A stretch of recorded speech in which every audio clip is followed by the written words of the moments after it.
तो कहानी की शुरुआत में हम फी नाम के फाइटर को देखते हैं जो बहुत सारे फाइटर्स के साथ अकेले ही लड़ रहा होता है। फी मार्शल आर्ट में एक्सपर्ट होता है, इसलिए वो सभी फाइटर्स को बड़ी आसानी से मार रहा होता है। लेकिन वहाँ बहुत सारे फाइटर्स आ जाते हैं, जिनमें से एक फाइटर फी को मारकर नीचे गिरा देता है। तब फी को अपना बचपन याद आने लगता है और हमें पता चलता है कि फी के पिता अनाथ बच्चों की मदद करते थे और उन्हें रहने की जगह देते थे। एक दिन उन्हें फायरी नाम का बच्चा मिलता है जो कि बहुत ज्यादा बीमार था। फी के पिता उसे अपने आश्रम में ले आते हैं और उसका ट्रीटमेंट करते हैं। तब फी फायरी को मोटिवेट करता है कि मैं तुम्हें कुछ नहीं होने दूंगा। साथ ही उसे बताता है कि मैं बहुत ताकतवर हूँ और मुझे कोई हरा नहीं सकता। अब कुछ सालों बाद हमें दिखाया जाता है कि ब्लैक टाइगर नाम की गैंग मजदूरों को वेयरहाउस से गायब कर रही है और जो भी मजदूर गैंग के खिलाफ होते हैं उन्हें मार दिया जाता है। ये जगह चीन के मरीन सिल्क रोड नाम से जानी जाती है। यहाँ सभी इलीगल काम होते हैं। इसके अलावा यहाँ नॉर्थ सी नाम की गैंग भी है जिसकी ब्लैक टाइगर गैंग से पुरानी दुश्मनी है। ब्लैक टाइगर गैंग फॉरेनर्स के साथ बिजनेस करने के अलावा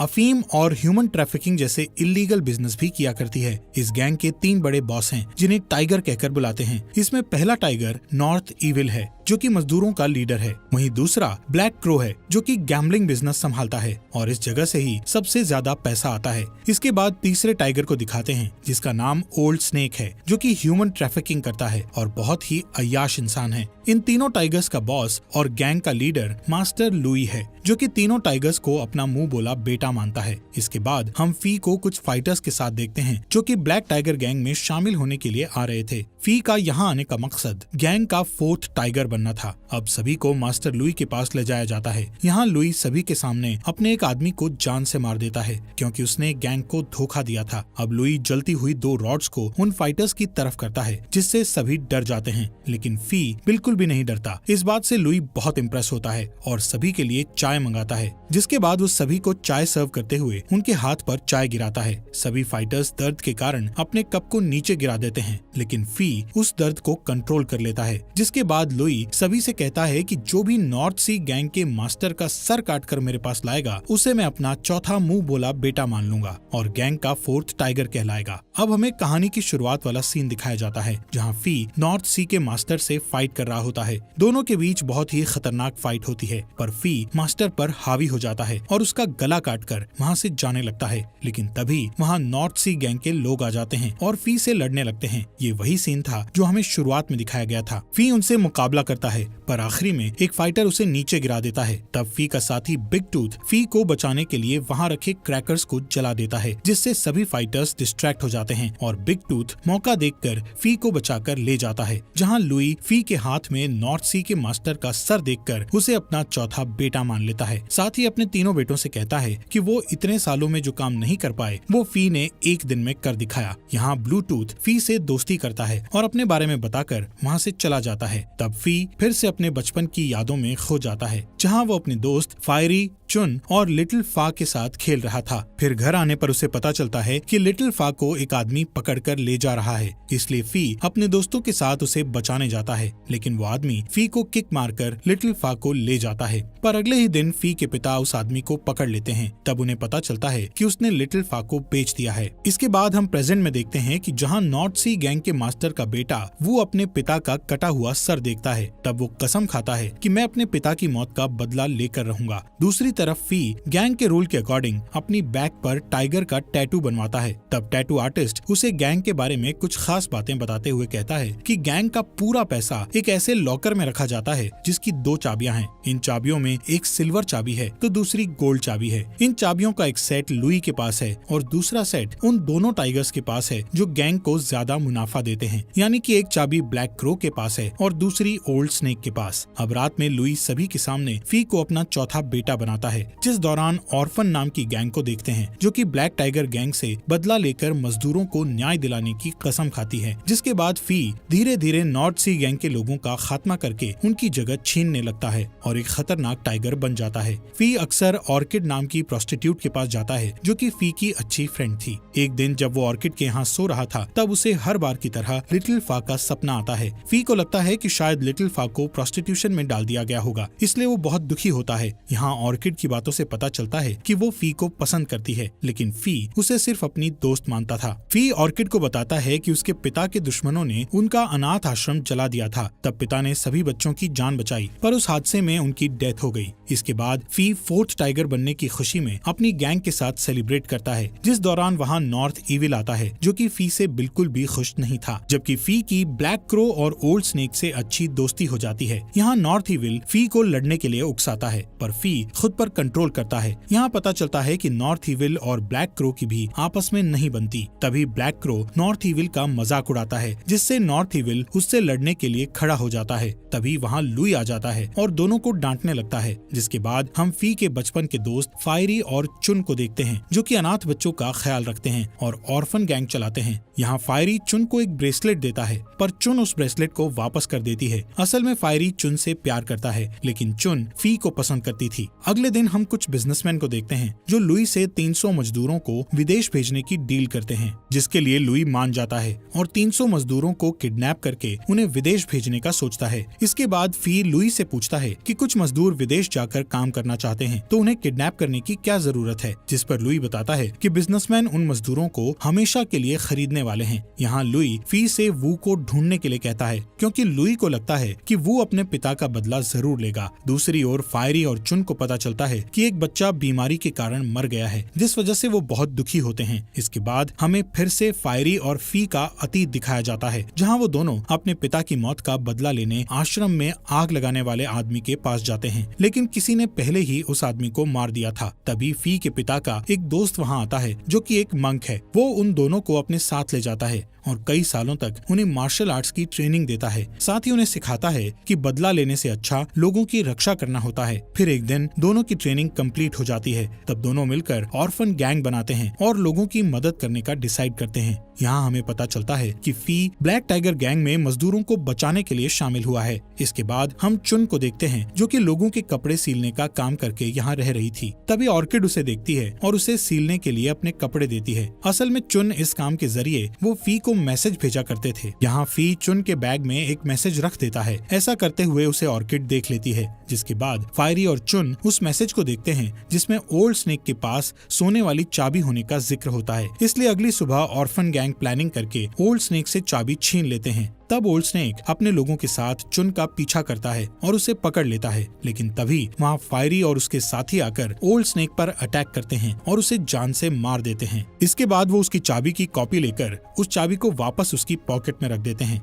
रात में लुई को पता चलता है कि ऑर्फन गैंग ने ओल्ड स्नेक को मार डाला है, लेकिन जब वो उसकी चाबी को देखता है तो बेफिक्र हो जाता है और इस मामले पर ज्यादा ध्यान नहीं देता। अब मास्टर उस चाबी की जिम्मेदारी नॉर्थ ईविल को सौंपता है, जिसके बाद फी बिग टूथ के साथ गैम्बलिंग करने के लिए जाता है, जहाँ वो बार बार अपने पैसे हारता है। अब क्योंकि फी 4th टाइगर है, इसलिए वो गैंग मेंबर से बार बार पैसे उधार लेता है, पर आखिरी में उसे पैसे देने से मना कर दिया जाता है, जिससे फी को गुस्सा आ जाता है। तब ब्लैक क्रो फी को अपने साथ ले जाकर उसे 50 चांदी के सिक्के गिफ्ट करता है, पर फी उससे 300 सिक्के की डिमांड करता है, जिससे ब्लैक क्रो को गुस्सा आ जाता है। तब फी उसे सोने की चाबी दिखाता है, जो कि असली चाबी की कॉपी थी। फी कहता है कि उसने नॉर्थ ईविल के आदमी को इस चाबी की कॉपी बनाते हुए देखा था, इसलिए उसने चाबी छीनकर उस आदमी को वहीं मार डाला। असल में फी का प्लान ब्लैक क्रो और नॉर्थ ईविल को आपस में लड़ाने का था। यहाँ ब्लैक क्रो को लगता है कि ओल्ड स्नेक को नॉर्थ ईविल ने ही मारा होगा, इसलिए अब वो फी के साथ मिल जाता है और उसकी डील मान जाता है। इसके बाद दोनों गैंग का खजाना देखने जाते हैं।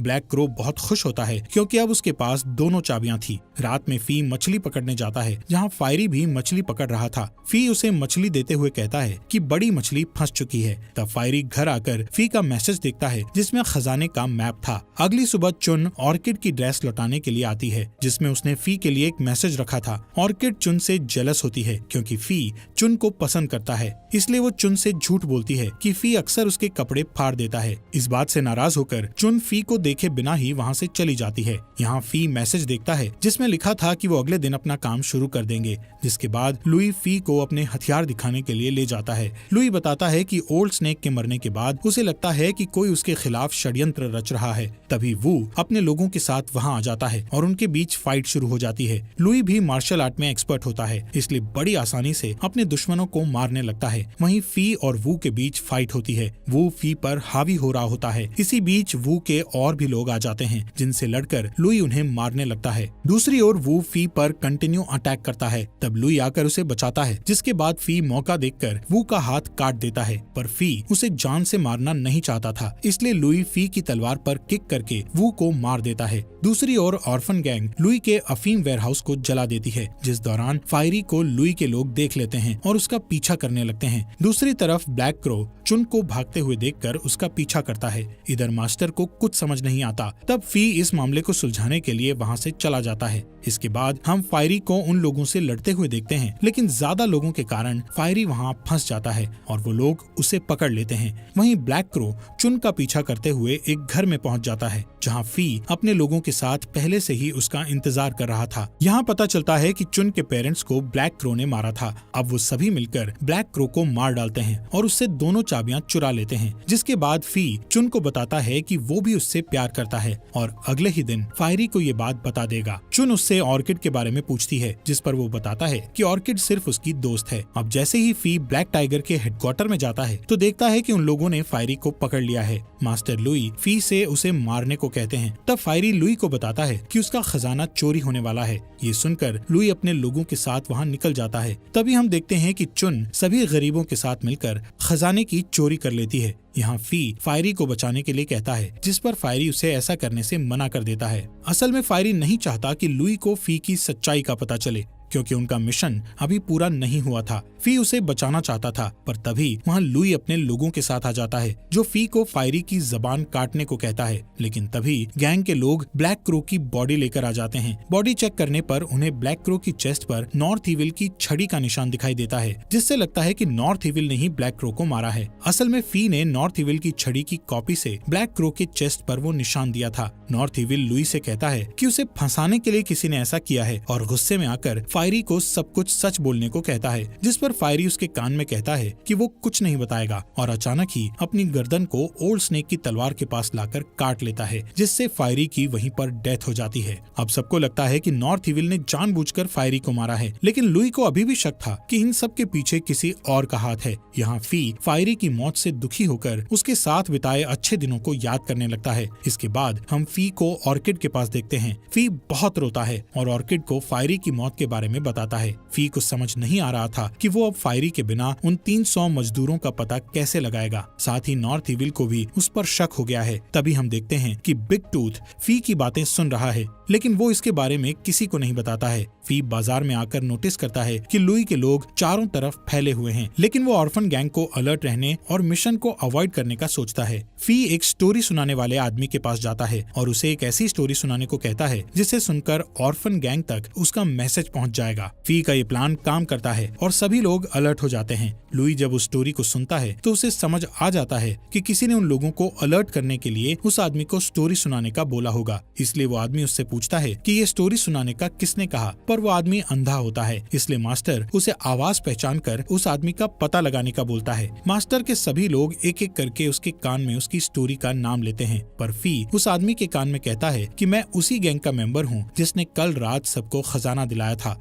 ये सुन वो अंधा आदमी मास्टर को फी का सच नहीं बताता। इसके बाद हम नॉर्थ इविल को देखते हैं, जो अपनी सिक्योरिटी बढ़ाकर एक रूम में मसाज करवा रहा था। तभी ऑर्किड अपनी साथी के साथ वहाँ आती है और नॉर्थ इविल से मिलने का कहती है। ऑर्किड नॉर्थ इविल से मिलकर उसे फी की सारी सच्चाई बताते हुए कहती है कि मैं अपना फ्यूचर सिक्योर करना चाहती हूँ, इसलिए मैं तुम्हारे पास आई हूँ। यहाँ ऑर्किड की बातों से पता चलता है कि उसका असली नाम फा है और ये वही लड़की है जिसके बारे में फी हमेशा बात करता था। जिसके बाद नॉर्थ इविल उसके साथ रोमांस करता है। तब ऑर्किड मौका पाकर नॉर्थ इविल पर अटैक करती है, लेकिन वो उसे पकड़ लेता है और जान से मार डालता है। अब वो ऑर्किड की साथी की ओर आता है, जो कि चुन होती है। जैसे ही नॉर्थ इविल उसके पास आता है, वो उसे जान से मार देती है और वहाँ से भाग जाती है। यहाँ हमें पता चलता है कि ऑर्किड ने फी के लिए ही नॉर्थ इविल को मारने का डिसीजन लिया था, क्योंकि वो हमेशा के लिए फी के दिल में रहना चाहती थी। दूसरी तरफ फी को मजदूरों की लोकेशन पता चल जाती है। जब फी चुन के साथ होता है, तब चुन उसे ऑर्किड की सारी सच्चाई बताती है, जिसे सुनकर फी की आंखों में आंसू आ जाते हैं। अगले दिन फी अपने लोगों को इकट्ठा करके लुई से लड़ने का कहता है और फिर सभी लोग पूरे शहर में लुई की सच्चाई के बारे में बताने लगते हैं। जिसके कारण सभी लोग लुई के खिलाफ हो जाते हैं। तब लुई ऐलान करता है कि जो भी फी को मारेगा उसका मुंह बोला बेटा बन जाएगा। जिसके बाद लुई के लोग पूरे शहर में दंगे करके लोगों को मारने लगते हैं। तभी हम फी को देखते हैं जो अपने साथी को बचाकर ले जा रहा होता है। तब बिग टूथ उसकी हेल्प करता है और गैंग के खिलाफ लड़ाई करता है। इसके बाद फी अपने साथियों के साथ जाकर मजदूरों को आजाद कर देता है और फिर सभी मजदूर लुई के पास जाकर आंदोलन करने लगते हैं। तब फी लुई से कहता है कि अगर उनके बीच लड़ाई हुई तो काफी लोगों की जान जाएगी, इसलिए उसने फैसला किया है कि सिर्फ वो और लुई आपस में फाइट करेंगे, जिसके लिए लुई मान जाता है। फाइट करने से पहले फी रूम में आग लगवा देता है। फिर हम दोनों के बीच फाइट देखते हैं जिसमें मास्टर लुई फी को बुरी तरह मारता है, पर बाद में फी लुई पर हावी होता है और उसे नीचे गिरा देता है। फी लुई का हाथ पकड़कर उसे बचाना चाहता है, लेकिन लुई इसकी मदद लेने से मना कर देता है और नीचे गिरकर मर जाता है। इसके बाद फी एक अनाथ आश्रम खोलता है और अपने पिता का सपना पूरा कर देता है। इसी के साथ ये मूवी यहीं पर खत्म हो जाती है। दोस्तों, आपका दिल से शुक्रिया हमारे चैनल को सब्सक्राइब करने के लिए।